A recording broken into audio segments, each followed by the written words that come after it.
Now, I don't jump into the interview. That's cool. I never do, because it don't feel natural. Gotcha. Because usually, it just don't sound, it don't flow conversation. Yeah, you want it organically. I got you. You know what I'm saying? So tell me more about Hello, My Name Is podcast. Well, Hello, My Name Is podcast. It's a podcast, but the irony of the podcast is everybody to some degree is musically inclined. Okay. Whether it's instruments people play, whether it's myself who's an actual artist, whether you have somebody that's an engineer, whether you have somebody who's in that interviewing process, everybody kind of got something to bring to the table. So it's something to look forward to. And I mean, the good thing about it, like I say, everybody's musically inclined. So think about if you have people to come on your set, the music's right there. It's true. Look no further. Everything's right there. That's what's up. That's what's up. I caught you. I actually liked and favorited y'all page when I saw what y'all had. Appreciate that. I like the round table view y'all got too. Yes, like across the I room. do too. Yes. And then the camera pans to each person. Yes. I wish I had a cameraman on file to do the same we thing. need the same thing too, but we usually do that ourselves. Really? That's all us. Yeah. That's awesome. That's just somebody sitting there holding it and trying to make sure and then kind of pass the phone around. So that way nobody be talking about their arms are getting tired. That makes sense. Sense. All right. Yeah, I look forward to seeing y'all, bro. I was telling somebody the other day, they was like, why don't you just invite everybody, to be on your podcast? I was like, well, maybe people want their own platform. I was like, I would like to see a lot more podcasts automobile, because there is a lot of conversation to be had here and a lot of point of views. One person in particular I'm definitely advocating for getting the podcast is Kara. Yes. A lot of personality. Oh my God, man. A lot of personality, but a beautiful spirit at the same time. Exactly. And a hell of a story also at that. And I honestly look forward to those videos, those shorts she do in the morning to kind of get my day going as well. And that's the crazy thing, because I do the same thing. Only difference is I don't record myself doing it. I started off and I was like, nah, but I've been writing Thought for the Days for 10 years straight almost. Share them, man. I do share them. So when you hit, like, this is what I do. I send somebody one on Facebook. Like, I post one on Facebook. Okay. Then I send a complete different one on Instagram. Then I post a complete different one on Snapchat. So that way I can gravitate and get your attention 3-4 different ways. You don't know what angle I'm gonna come at, because they're not all the same. That's why I enjoy doing it. But the beautiful part about it is I do it because you never know who you can inspire. So Thought for the Day started for me just based off me doing what Upward Bound, and I didn't really know where I was going with it. Like for its college, I mean, I knew I could go, but I didn't put much thought into it. And I had a mentor that made me look at life in a whole different perspective. So when I felt like those were glasses, and she made me see life in a whole different realm. So I was like, if she can do that for me, imagine what you can do for somebody else. Facts. So I do the same thing. I don't record myself doing it. I just posting and going on about my day. Okay. I feel that. The reason I brought that up is because when I started doing podcast recordings, at first I wasn't doing video. I was doing all audio. And my cousin, who's an artist too, Steve O'Strapped, he hit me up. He was like, yo, man, because he's the one that's really been giving me constructive criticism from behind the scenes. And he's been like, the audio's dope, but people want to see who they talking to. They definitely do. And I was like, He was like, if somebody's going to sit there and listen, don't you want to see who you talking to? Like, even when you're on the phone, people, that's why they got FaceTime now. Right. People want to see who they talking to, and it made sense. So I was like, man, where I'm going to get a camera from? And he was like, you got a phone? And for the longest, I didn't even tell people that I was recording with my phone. People was asking me where I got my camera from, because I get equipment questions all the time. And they was like, where you get your camera from? And I'm like, AT&T. You got to lease that mug. You better put it to use for something. Right. So that's what I've been doing. So all you need is a phone and some will, and you can make it happen. And eventually you'll jump across the cameras and whatnot. Eventually, hey. You crawl before you walk. It's cool. Hey, I'm pricing. You know what I'm saying? Hey. You know, hopefully they got like some sort of layaway or something. I'm sure they do. Sure. You know, Christmas around the corner. Man, I'm waiting for Black Friday. You know what I'm saying? Hopefully I get one for like $20. But not for the gifts. I'm waiting for that, but I'm waiting for alumni. Oh. You know it. Turn up be ours. November be ours. Y'all, oh my God. I've never seen so many. That school spirit real. Cussed. I bleed that orange and green. I mean, we serious about that orange and green. And it's my 10th year this year, so. Oh man. You know I'm looking forward to it. Like, don't worry, it. I will. Sam just don't know I won't be there. They're gonna find out today, but I'm not gonna be there. Hey. No. Hey. Hopefully this is after, or if it ain't, it is what it is. Right. Hey. I ain't hiding it. Hey. That's what PTO time is there for. You should That's give true. it to me. I need to start back saving mine while I'm talking. Hey. Cause mine's in the bucket. I don't do what you want to do with it. Don't give it to me and tell me how to use it. That's true. So. I can't. I'm not gonna say what company I work for, but the mugs told me on October 1st the entire month is blacked out, so you can't. That's just October. Yeah. See, we have October, but then it goes into November, and then it goes into December. So they have specific dates. Like we find out. I don't know if this is a new system that we're running now, where it is a new system to where we're now just finding out what key event days are. So imagine if you put your 6 months, you know what I'm saying, you put your time in, and you tell me, well, you can't get this day. Well, how was I supposed to know that this was a key event day? You didn't take it upon yourself to notify me, to pull me in the office and say, hey, let's talk about this. Right. So I'm gonna do what I need to do, but in the meantime, in between time, I'm gonna use you to get what I need to get. Thank you. All right, Daddy. Hey. All right. Well, question. You mentioned that you're an artist, so I always bring this question to light. Now, normally I say top 3, but given that music is such a large genre, I'm gonna give you 5. Top 5 artists? Top 5 artists that inspired you. Tupac. Okay. Lauryn Hill. Aaliyah. I could go back. Gotta do Curtis Blow. You gotta pay homage to the people. I gotta do MC Light. Okay. I gotta do Queen. Alright. I mean, I gotta represent for my women. Alright. Love it. I actually met MC Light when I was young. And it's crazy because when I was in creative writing class at Bishop, that's what they called me. And I'd be like, no, I'm not her. That lady, legendary. Not her, at least not yet. I appreciate that humbleness. Not yet, no. I appreciate that. Yeah, hey, that's the only way you're gonna get there. We all started from somewhere. Sure. And I never want to get beyond myself I lose who I am, trying to figure out and please other people. Sure. I want to be me. So if I can keep people around me that keep me grounded, that keep me humble, keep me sustained to not doing everything you see everybody, I don't want to lose myself. All right, yeah. I heard that. Okay. Well, you can't beat that. I appreciate you keeping that sense of identity and ambition at the same time. Of course. It's like moving forward while remembering where you came from. So, respect. Never forgetting where you come from.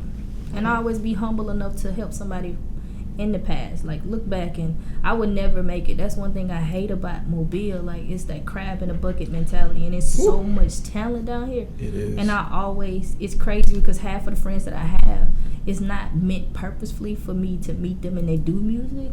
It's not something that we plan, but ironically, everybody that runs in my circle for the most part does music. Why? What God is trying to teach me, I don't know, but I'm enjoying the moment of it. But I definitely say I make it, we make it.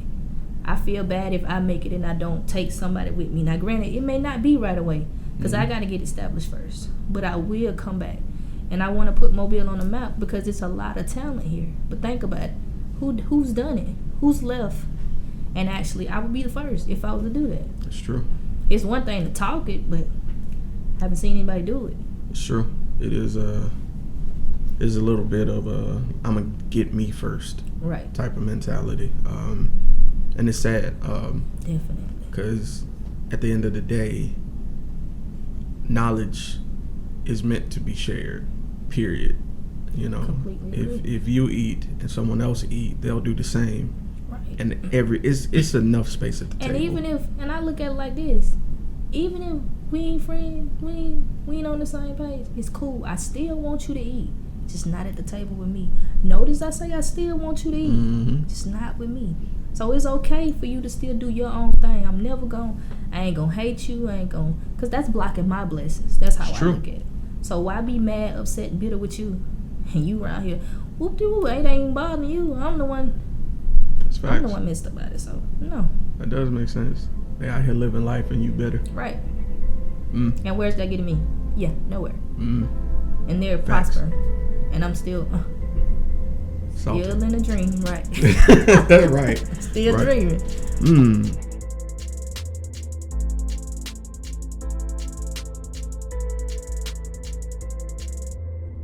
Well, with that being said, thank you for tuning in to another episode of A Businessman. Told you I was gonna do it. It's your boy Sirr, and today I got a special guest, Black on Black Rhyme, in the building. You see it? Hey, Kenda Edwards. I'm gonna let her introduce herself because she got plenty of hats, plenty of them. Yeah, I go by Kenda Edwards. Some people know me for Young Gunna. That's my poetry name. I also do music, so I go by Classy K. And shout out to Exclusive because that's my music group. And my podcast, my name is Scrap. By the way, my podcast name is Hello, My Name Is. So yes, I do wear a lot of different hats. All right. Well, cool. So with that being said, how long have you been active in music? Active in music, I would say I jumped out the womb when it comes to that. But I've been writing since the age of 11. Really? Since the age of 11. I think I've been doing freestyles since probably 8 or 9. It's crazy, like. To what? If you don't mind me asking. Beatboxing just to whatever I felt, like whatever I feel, like, because I feel like everybody is expressive in their own different way. So who am I to tell you how to use your creativity? I can't. Right. Okay. Because I've spoken with, and this is a recurring story. I feel like I've spoken in Eternity's interview. We talked about how we used to listen to, older rap from back in the days, and then you make your own lyrics to their music, and you learn beats and things that way in the pattern and rhythm. And I don't feel like we as artists pay homage to the legendary folks. Man, if they didn't do it, how would you even have the platform that you have? So right. Why not pay homage to them? Right. Every second I get, I'm gonna thank you. I'm gonna thank you because I wouldn't be where I am if it wasn't for you to some degree. Hey, preach. All right. So that leads me to one of my new questions I wanted to ask you. One of my curveballs I was going to tell you. Like, always coming up, we develop into who we are. You're never exactly who you are that day when you start. So what were you like as a child?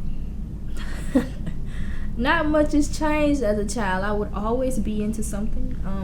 I knew how to talk my way out of everything. Finesser. Call it what you like. I was always outspoken. I believe in speaking my mind. I can honestly say I got that from my dad. But pretty much, I've always been someone who stands my ground. Okay. Can't pretty much stray me away. Learn to just be my own person and not try to be what everybody wants me to be, but more so of who I want to be. Okay. Because when you're trying to please everybody, where do you get? I'm the one that's left feeling unhappy or miserable about this because I'm trying to accommodate your feelings. And I just can't do that. I mean, I'm sorry. Sorry, not sorry, rather. Sorry, not sorry. All right. Yeah. Okay. All right. So you mentioned with music, since you come out, since you've been young, you've been into kind of the cadences. If you're into like talking your way out of things, you learn how to speak. Mass manipulator early. And I still got it. So I'm sure my kids will get it too. I mean, goes with the territory. Well, at least you know the book then. Yeah, you can see it coming. I wrote it, so you might as well. All right. So with delving into, into poetry, I guess since you were writing short stories and things like that, what really inspired? Like what made you pick up that pencil to write those things? Was there an event? Well, as a kid, I felt like I never was the type to go to anybody and talk about my problems. So granted, that's all I had. My pen and my pad is my best friend, if you ask me. Anything I need to write, it was always there. I didn't have to worry about being judged. That's my own canvas. So you can't tell me how to paint the picture that I see. You can only let me draw it, and maybe you can relate, maybe you can't. Okay. You said something that caught my attention. You said that you didn't really go to other people. Yeah, I never, because people, I ain't gonna say I didn't have the outlet to go to people and talk, but I just, we as black people, I feel like you're taught to, what happens in this house stays in this house mentality. Sure. So I look at that more so as you trying to let people into your private life, and that's not something I ever cared to do. So I've kept a lot of things suppressed and bottled in, which that's where the poetry and the writing comes out, because everything that I once suppressed or that I was holding in, I'm letting it out. Different outlets, whether it's music, whether it's poetry, whether it's whatever it is, painting, drawing, whatever. Okay. Just creative expression. I understand that. Taking those real life instances and translating it. I get that. That does make for beautiful art because it comes from a place that's real. Definitely. All right. I respect that. So, with that being the case, were there any obstacles that came along the way of this? Of course. You always have that. I think we all go through that phase in life where you're trying to find who you truly are. So that's my biggest obstacle, was trying to figure out who Kenda was. Okay. What Kenda has to offer. Granted, you know it sometimes, but you don't always come to terms with it, I would say. Like, you know it, but do you really know it? Seems like everybody else can identify what's so special about you that some people may not. So it's like, dang, did I not know how special I really was? So it's the beauty of it is seeing it from somebody else's eye. Because I'm like, man, it's one thing to think I'm a dope rapper, but it's another thing for somebody like a Jay-Z or somebody to say, hey, dope. Be like, whoa. Huh. I thought that, but you just confirmed that. Appreciate that. Appreciate that. Okay. I can see that, that affirmation from other people. Because as you grow up and you're doing something you love, you do tend to question yourself. I mean, I don't want to say you doubt, but you question your level of ability. But everybody does. That's part of being a human. Right. You're your own critic, Exactly. Naturally. Your hardest critic at that. Truth. All right. So with growing up and obviously going to school, were there any teachers that kind of tried to refine that craft for you of writing? Definitely. I would say I was always that kid. Like, I did what I was supposed to do, but I still played around too. So I didn't do as much as I could. Gotcha. And I think it took for me to meet Miss Kelly, my 12th grade English teacher. And that lady there, when I say wherever she is, I have to thank her. I wouldn't be the writer that I am today, because anything I write now is just nothing. But that's because I've written papers that I'm like, why am I writing this? But it had meaning behind it because it taught me how to write. It taught me how to structure things, essays, however you choose to format it. It made sense. What once didn't make sense, it's like, oh, so this why I had to learn this to get this. And okay. It made sense. How did she, I guess, challenge you? Because it sounds like... How didn't she challenge me? You had papers literally every week. I mean, you think about it. Like a paper. Whether it's stories on Macbeth. And I'm like, this happened years before our time. Why are we talking about this? But just challenging you. And you would think, like I say, by that happening in a whole different time period, well, what could this do? But you'd be surprised that some of the same situations that they went through back in that time, we still go through in this time. Okay. Same type of problems, same situations. Okay. Yeah, that does make sense. Definitely.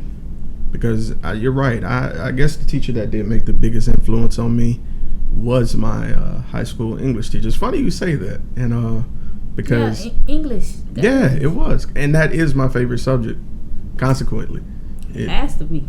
Because, yeah, that's, man, because it's nothing like writing something you think is perfect and then getting humbled. You get seeing all them red marks and that red pen. Right. That's not right. Like, I thought I had an A. Right. Like, no, not an A. Man, shatter your whole world. But it's needed. It's needed. It's growth. Very much so. All right. Cool. All right. So, I guess going to another one of those pop-up questions I wanted to touch on. If you could, and this is out of left field, by the way, but if you could, I guess talk to God and ask him any one question. Free answer. He just tell y'all for it. Because, we, being a spiritual person I am, I feel like we pray for that answer, and we'll get it indirectly. It may not be right then. It could be later. It could be through something else. But if you had that one question, he was right here, and you would just ask him, and he'd just tell you right now. What would be that one question you would ask? What is my purpose? What is my purpose? Ooh. And what is my purpose here on life, and what is my vessel to help use to help someone else? Okay. Do you feel you'd be prepared for that answer? Yeah, I would be prepared. Because see, whether good or bad, he's told me the answer. Only thing I can do now is to prepare myself for what's to come. Because he's given me the answer. And I look at life like that. Like, I really do. It's like a movie. He's the director. He already knows the way the format the story's going to go. You're the main character. You don't know. But as you're reading along and you're playing that character, you find out. Okay. I appreciate you not being afraid of the answer. Most people would be too afraid to open that box. I'm an open box. Ain't no need to. Hey, preach. So, going back to something we talked about earlier about you playing, different roles, having many hats. Like, the number one problem I have is time management. I will admit that day in, day out, I am terrible at keeping up with dates and stuff. If it wasn't for Google Calendars, I would be in trouble. As you saw last week, I thought the interview was last Sunday. It's this Sunday. I'm like, no, I thought I had to go back and look at my message. Just to make sure. Look, it's real out here. My memory is not what it used to be. But how do you manage to balance work and your personal life? It's just that. They're both very different. And as long as I keep them from one another, they're even better. They don't mesh. They're not supposed to mesh. Mm-hmm. Business is business. Personal is personal. And I've noticed when you mix the two, what a disaster. So I care not to intertwine. I don't. That is probably separately. Yeah, that's probably the most interesting answer I've heard. Wow, why is that? A lot of poets I spoke with say they tend to mix the two because of their passion for both. That passion for life does tend to bleed into the poetry, and the poetry. But it doesn't have to be. Life is all about choices. That's true. And choices is different for everybody. Right, you're right. But then see some of the decisions that come from those very choices, then you start to question them. A lot of decisions that you're forced with to face, you didn't even have to go through that if you just chose properly. Okay. All right. Okay. Philosophize me, man. I'm with it. Okay. So this question is probably one of my favorite personal ones because it forces you to look back at your life as a whole. So if you could choose one moment that's probably your most memorable, probably your favorite memory overall, whether it's a birthday, it's a party, or a session, or a set, what is probably your most memorable moment?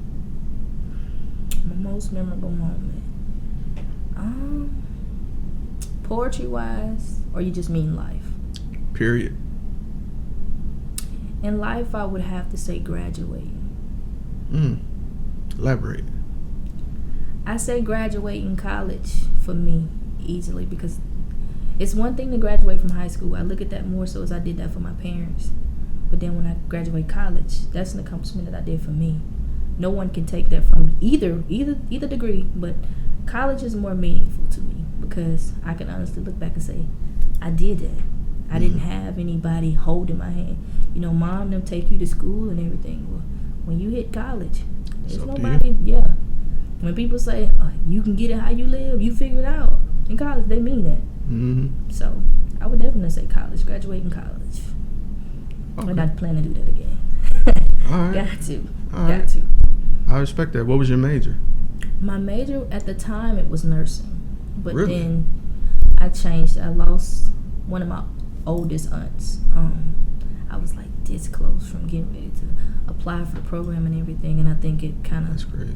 It's crazy how life works because at the time when I lost her, it was you read everything that you know what I'm saying. You read this stuff, but it's another thing when you face it. Mm-hmm. So I'm taught this, but this is my loved one here, so it's completely different. And then you fast forward, I lose my godmother last March. Sorry. No problem. Thank you. I lose her last March, and then I look at it and I'm the one that's having to break things down chronologically, talking with the nurse in medical terminology, but then putting in layman's term for everyone else to understand. And I never forget her last little thing that I remember about my godmother was they put her on a feeding tube, and putting on a feeding tube, and then when they took her off of the machine or whatever, she had that suction or whatever, so you had to suck out, the saliva because, she can die if you don't, right. Clean it out. And nobody wanted to do that. And I never forget, I never forget the doctor's name. Her name was Summer, and she's like, Kenda, I know you say you don't want to do this, but I need you to strongly consider that. So it makes me, I'm in limbo. I love it, but then you think about it. You grow attached to people. It's not purposely done, but how do you not grow attached? Like, you build relationships with people. So tell me, how do I say you've lost your loved one and not have some type of compassion, not be just as hurt behind it to tell you as you are, because this is your loved one. So that's the hard part I have with it. I respect that. It's funny. One of my questions up there is, what's a death that shook you? I have plenty. But I would say they shook me in the right direction. Every time I lose somebody, I feel like that's an eye-opener for me. I can't speak for anybody else, but whether it be my grandmother, whether it be my Auntie Jean, whether it's been my godmother, whether it's been my Aunt Boo, everybody that has passed, I would say, has had some type of effect on me, but all in different ways. But it's a good thing, because the great thing about it is I know what they expect of me. So even though I don't have them with me in the physical sense, spiritually wise, I know everything that is for me to know as far as the format and what they would expect of me to do. So if I'm doing something out the ordinary, I get that feeling like, hey, you know this ain't what such want. So I carry that with me. So they still with me. That's how I look at it. Love it. Love that. It's funny. I don't know what it is about aunts, but everybody got at least that one cool aunt. That was Auntie Jean for me. Man. Easily. That's like mom to me. Man. I can go to Auntie. It's crazy because I can go to Auntie and talk to Auntie about things I couldn't go to mom and talk to mom. Right. It was just that open dialogue. That is. Like, you just said it. Everybody don't have it, and that's special. But then I feel like it's even more special because especially if they don't have any children. Mm-hmm. They living vicariously through y'all anyway. So right. It's like, well, baby, your mama said you can't have it, but I'm going to give it to you anyway. So. It's funny you brought that up because my aunt at one point was also my English teacher. So you know before you know slang. Man, you want to know how shook I was? I had to transfer to Theodore Middle. And I look at my schedule. Don't pay it no attention for real. Where is it at? Found it. I walk into the last class of the day, and there she is. Not the last class. And she was so hard on me. Yes, I can only If imagine. I slipped and called her Aunt Carolyn, and she docked me points on my quiz for that. She was like, no, ma'am. Right. She was like, I do not play that. I am Miss Because I can't give you no special privileges. Right. She was exceptionally hard on me. But I appreciate it though. Exactly. Because it gave me a realistic view of the world, you know. And that's how I feel about people. Like, why should I sugarcoat things for you why should I sugarcoat things for you that the real world is just isn't going to? That's right. So if I can't be open and honest with you, then are we really friends? Cool. I respect that because I've always felt like sugarcoating is lying. Right. Always. 100%. I just ain't got time. Yeah. Sorry. I don't want to walk on eggshells with you. Right. I ain't got time to tiptoe. Right. And something I tell my friends, dating and everything, if you're going to be with me in any sort of like communication process whatsoever, we got to keep it 100 because I don't have any time to be wondering what you really think or what you really mean. When you can just be open and honest about it. And it might hurt my feelings. It might. I might have to go and think about myself for a moment. But at the end of the day, if we're friends like we say we're friends, I should be able to talk to you. You should be able to talk to me. You could hurt my feelings. I can hurt yours. But it ain't no love lost at the end of the day. Right. It's just a respect level. That's Fact. And at the end of the day, like you said, I don't have to second guess and wonder. Right. And if I have to question it, then it's not genuine anyway. There it is. Love it. All right. So I wanted to snag one more question from off that list that I had here. I don't know about you, but I'm always inspired to hear my compatriots spit a poem. Like people I genuinely love. I love to hear them speak of a piece that they love because I ain't gonna say everybody because that'd be assuming. A lot of people don't understand that poetry is so totally different than spoken word. There's a performance piece that has to be included when you think of spoken word. So is there a spoken word piece or a poet that you look at, and every time you see them perform, you're like, they killed it? Definitely. Sonny Patterson. Sonny Patterson. It's crazy how I stumbled upon Black on Black Rhyme, but I'll never forget my first gala. Everybody was there for this woman. I mean, it's packed. We I think we were like in a college dorm or whatever. Not a dorm, well, a college auditorium. Okay. And so everybody's in there waiting for Sonny. And I'm looking around like, who the hell is this lady? And I was like, man, all right, I'm ready to go. Like, who's this lady that everybody talking about? Like, what she got to offer? And so everybody had gassed her up. So I was like, she can't be that good or whatever. That's what I thought. I wasn't saying it, but that's what I was thinking. And so she came out there, not even 2 minutes into her set. I'm looking at everybody else when she come out there. I'm like, and she caught me the first line. I don't know if it's the Orleans accent or what it was, but it struck me. And I've been hooked ever since. Whatever it is. Whatever it is. But that's a very influential woman that I would say for my time when it comes to poetry. I mean, you have to pay homage to the Maya Angelos too, but Sonny is the closest I'm going to get to the perfection of my generation, I feel like. So if I can aspire to be like anybody, female-wise, poet-wise, and she's definitely up there for me. All right. I think that's kind of funny. It's like its own comeuppance, because you're sitting there like, man, she ain't about to get me. And the very first line. Whatever. The first line, I'm like, wow. That's hilarious. Who is she? Man. Maybe she is as great as everybody says she is. Man, I haven't had I haven't been blessed to hear her yet. But amazing. I've seen live videos of her spitting. Yes. Wasn't she at the She was at the Black on Black Rhyme last year. Sure was. In fact, I did hear her speak, now that I think about it. You're absolutely right. Because I did catch her accent, and I was like, oh yeah, she from over there. Yeah, it's thick Creole too. Babies. Yeah, it's thick. It's thick. All right. So, also going back and up to this point, at any point, did you feel that you wouldn't be successful? Absolutely. I still feel that way from time to time. Or how I like to approach it is, when people say great job, it's not that I'm not appreciative of it. Not at all. I'll say thank you, but it comes across to some people as if like you shortchanging yourself. And I don't look at it as shortchanging, because the best is yet to come in my mind. So I look at it more like, you was blessed with this, but it gets better. It gets sweeter. I promise you it does. I'm steadily growing in my own tempo. So that's just how I look at it. So best is yet to come. I always say that. All right. Okay. Another random one. I got one for you to keep you on your toes. Come on. Favorite guilty pleasure?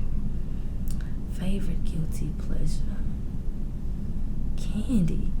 What kind? Go ahead. Go ahead, cuz. Skittles, Twix. I love all kind of candy. Starburst, M&M, Snickers. That's my favorite. Maybe I'm just classic and I'm old Snickers school. Definitely love though, because maybe I'm just not myself, as they say. Man, I see what you did there. See, you Betty Whiting, maybe I'm not just yourself not, when you're hungry. Yeah, I'm with you on that. I've always been, I wasn't much on like Skittles and Starburst, but I think growing up, because I did so much of it as a kid, like by the time I hit like 12, I was like, I'm straight.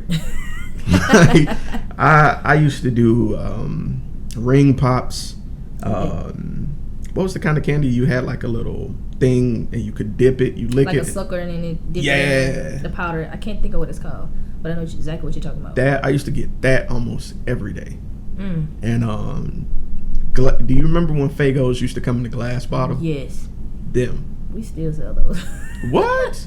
Are you serious? We do still sell those, yes. If we don't have them, I'm sure somebody, I've seen that in some store, whether it's Publix or somebody got them. I just want one. Just one, because I haven't had one. The glass bottle. In the glass bottle. It's got to be in the glass bottle, because when you drink, you got to make that little noise after you drink it. Right. That's the key part. That's the key part. Oh, man, that's you got to excuse me. And you good? Between those and... Do you remember the popsicles that you had to break in the middle that snap? If I could find those, I'll be straight before the summer's They don't out. even make ice cream like that no more. They I don't don't. know what these kids got. No offense, she out. Right. No, the candy stuff they got now is trash. All right. So Kenda, this next question is what I call the future question. I'm sorry, I ask everybody this question because I always wonder what they think of for themselves in the future. Because if you're gonna think success, you have to. You can't just live day to day and not think ahead. So, where would you like to see yourself as an artist, poet, person, auntie, in 1 year, 3 years, and then in 10 years? In the 1 year, I would like to put out a whole compilation, like an album, at least one album, to give the people, you know what I'm saying, so you can know me, like really know me, who I am behind the music, not just what you hear me on. Because I feel like everybody doesn't rap on or talk about who they really genuinely are. So I want to give you who I am wholeheartedly, not who I'm pretending to be. Yeah, definitely want to put some out there. I shake the game up a little bit, just a little. I find that interesting. I've never heard anyone put it that way before. For what? Putting out like a compilation to see the real you, because usually, and it's a facade. It's a facade. I won't even say a facade. I say it's a persona, because facade means it's not true. Okay. And a persona is a piece of you, just on 10. Okay, that's a good way of looking at it. So I just find that interesting. To show the truth of you in a compilation. Whether it be poetry, whether it be music, whether it's a combination of both. I mean, that'd be a dope. Kind of a fusion of both. That's why, honestly, to this day, my favorite artist right now, Big Crit, because the fact. But don't get the respect they probably deserves. Don't get it. So underrated. Very much so. But never cease to amaze me. Every single time. And I saw him perform in Pensacola. How was that? You was? I said, how was that? Oh, I thought you said you was there. I was like, what? I said, how was that? It was actually my first concert. And I have anxiety. So being around a bunch of people is kind of not my thing. But it was a crowd full of people all on the same thing. Just that it hit great music. And there's no better vibe than that. That's the beauty of it. Bumped into a dude. Oh man, my bad, bro. You fine? I shouldn't have leaned so hard. My bad, brother. Lady bumped into me. Excuse me. Like that. Step on shoe. Oh, I'm so sorry. Right. I got my drink. I'm sorry. Like that makes it worthwhile. And then, cause they on the same vibe you on. Nobody's there to fight. Nobody's there to smoke. Well, I ain't gonna say they weren't there to smoke. That'd be a lie. But everybody was there to enjoy great music. And when he came, he brought that same energy back. And my only regret is that I didn't wear comfortable shoes because I stood up the entire time. 4 hours. Yeah, I was weak. Man. No chairs? None. Well, VIP had chairs. And we were general admission. But hey, I was there. I don't care. We were there for the show. We didn't care about the seats. Yeah, man. And he brought his T.I. son was there. Which one? Damani. I didn't even realize who he was at first. I was like, oh, who's this light-skinned cat? And then my girl was like, oh, that's Damani. I was like, Harris? So it took a while for it to click. I'm like, oh, that's T.I. kid, and he did a great job as well opening for him. So it was just the vibe. I was astounded. And that's why I love your poetry shows like Black on Black Rhyme and Power Lines, no disrespect to them. But with y'all tend to have like a jazzy, intimate, like soulful vibe.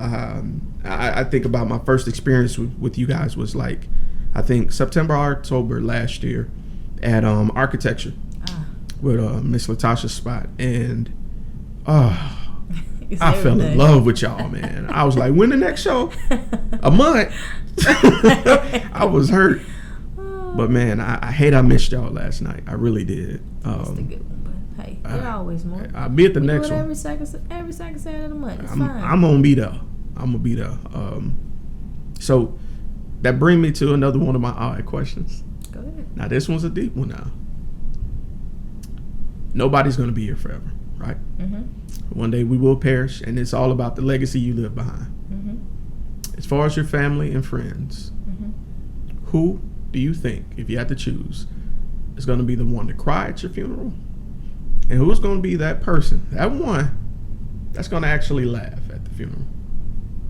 I don't think anybody would laugh, but I'm such a goofball anyway. I can't lie. So if they laughing, it's probably something I've done that I probably don't remember. But I definitely think my niece would cry. Like, that's like my child. That's my shadow. You see her, you see me. You think that's my kid, and I'm like, no, she's just my niece. But yeah, definitely her. And I say laugh. It isn't for the sake of how she's dead. No, of course. It's that. Just memories that you made. Yeah, that. Timeless moments. Right. Because I brought up that question because at the latest funeral I went to, I actually did that. And the reason I did it is because one of the women that was speaking brought up an old story that I was there for. And I was like, that was actually a hilarious day. And so I'm sitting there, like, she's done speaking. But and I'm just sitting here, head down, just reflecting on that memory, just laughing, and people are looking at me, and it just struck me as odd. It's like, really, it's a homegoing celebration, so why shouldn't I laugh? Exactly. You're celebrating life with the life that this person once lived. So if you know them for having those funny goofball moments, I mean, everybody has some type of funny in them at some point with a moment. So I think it's okay. I'm not mad if you sit there laughing at my film. I know I could have fooled in real life. So. Hey, ain't no taking it back. It is what it is. Hey, life, love. That's what it's all about. So, Kenda, this question, it's not really a question. It's just your time to shine here. Like I tell everybody else, the hardest thing to do when you have an idea is to step out on your own. Right. What words of encouragement would you have for that person who has an idea or a skill that they're afraid to share, but definitely feels that urge to do so? What would you tell them? Be you. Never be afraid to be who you genuinely are. Who wants the... I want the carbon copy. I want the real deal. I don't want the fake. So just be you. And I feel like everybody has something to offer. So who am I to tell you, you can't do this, you can't do that? Some of the greatest of the greats have failed. Everybody's going to fail at some point in time. But it's not how you fall, it's how you recover. So walk out there. Step out there. You'll be surprised at what you find if you just step on out there. All right. Cool beans. Tiptoe on out there. Tiptoe, however you want to do it. Tiptoe, two-step, however you want to do. Heel toe. Whatever you want to do. Bankhead bounce, whatever you want to do. Caught me on that one. Whatever. Soldier slide. Hey, whatever. Hey, Kenda, I appreciate you taking time out your day to come do this for me. No problem. If anyone wanted to get in contact with you, whether it be about music, whether it be about poetry, or just have an idea they want to share with you, or might even want to collab on something, who knows? What would be the best method to reach you? People have been hitting me up on social media all the time, so I just say go there. Just go on my Facebook page or Instagram or Snap. However, if you're serious about it, it doesn't matter to me where you hit me up at. Okay. Long as I can genuinely tell you're serious and this is something you're very, very passionate and interested in, because I don't want to waste your time, but I don't want to waste mine either. So hit me up whenever you're ready, whether it's, like I said, Facebook, phone, however you choose to do it. It's fine with me. All right. Well, I'm going to include the links on this video where you can see her name. You can catch her on Facebook. You heard what she said. Just come with serious inquiries only. So, Kenda, this has been 2020 Podcast. I'm your boy, Sirr. This is Kenda Edwards, Young Gunna. Appreciate that. AKA Scrap. You know what it is. And we out. That's it, girl. That wasn't too bad. That wasn't bad at all. I thought you were going to hit me with the year 3, with the year 10. I had all that ready. Oh, man. Shucks. I had all that ready. Oh.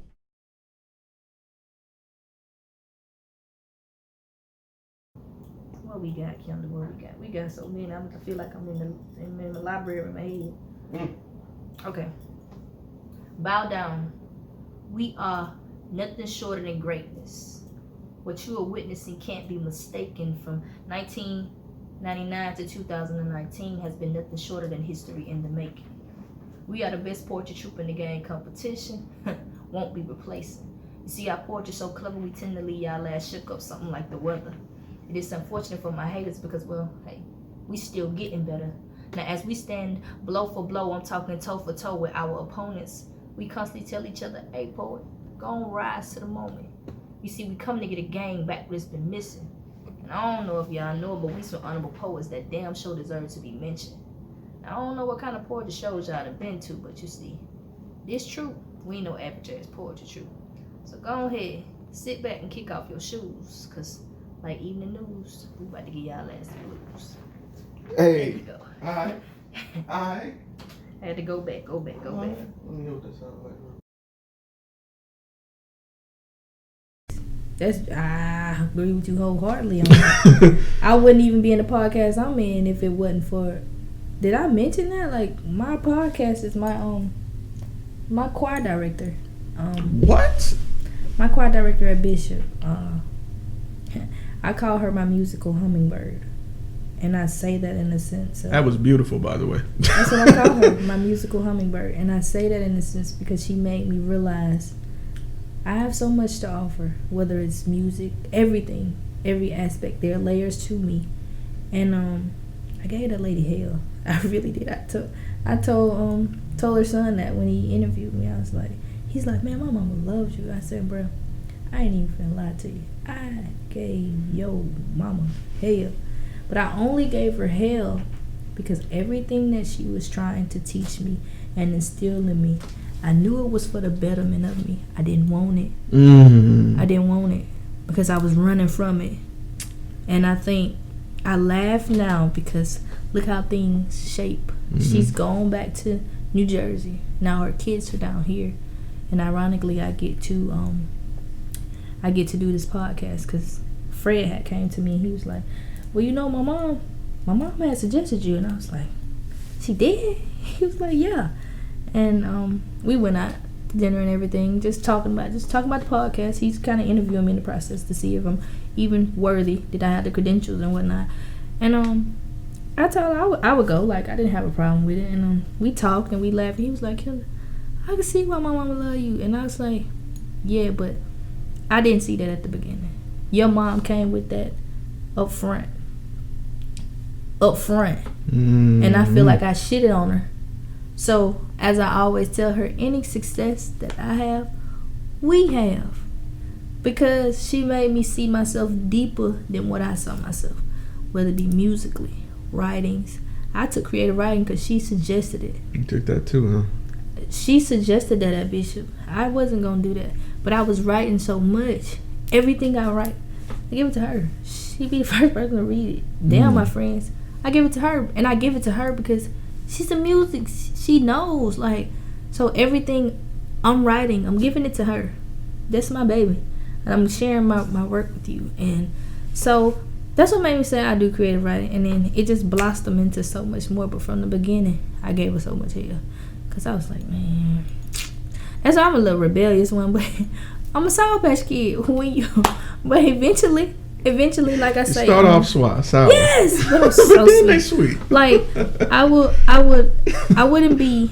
I like to think I wouldn't be where I'm at because everybody plays a factor in your life, and I'm okay with saying the part that she played. I'm very much so comfortable with saying you did this. You made me look at some same thing I said about Shamika, my mentor, and Upward Bound. I would say that about Miss Schamberger, my mentor now, still my mentor. I don't never think you're too old to have a mentor because I can grow in every aspect of the way, every day. So why does age have to matter? So I have to think, definitely have to thank Miss Little for that because it's crazy. Now I'm in a podcast with her kids and I'm like, how the fuck this happen? Like, but that's funny. It's just, but she treats me like I'm one of her kids. Like, that's like my mom, because that's what I tell her. And her birthday is literally the day before my mom's. Wow. I was like, shit, this is crazy. No mistakes there? None. But I say that, and I mean that. I call her, I gave her a pendant, like of a hummingbird. And then I think last year I had sent her like this plaque. Because I never forget, she gave me my first soloist. So that plaque was a silver plaque. Like, it'll be platinum one day, but a silver plaque. And I wrote the name of the song and everything, because she had wrote it. She had actually wrote that, and I sung it. So I sung that actual piece that she had, and so I just put the whole choir picture on there that I have, and I sent it to her, and she's like, "Oh my God!" I was just like, "Yeah." I thought that would have been sweet. That is. So I try to put a lot of thought behind anything I do, for the most part, whether it be decorating, whether it be, friendships or doing things for people, because you want people to do things for you, and you want to be able to give it back. And that's how I feel about it. I want to do for people, because if I'm in a position that I can help somebody else, I want to. Because guess what? When I'm down, I want somebody to help me. Right. So that's how I feel about it. But it's crazy. But that's how my podcast came along. That's dope. Looking at the sum of the parts. Yeah, God don't make mistakes, man. I don't think he does either. I definitely don't think he does either. And it's crazy because I vibe with them and I be like, shit, they like my brothers. Like I vibe with them, so it's like it's cool. I just like when she had said that, she was like, hey, I don't know how you feel about it, and I was like, hey, I shoot my shot. She's like, I think it'd be great for her. I said, well, we'll see, because people be like, Kenda, man, you funny as fuck. I be like, you are hilarious. I just be chilling, be cool.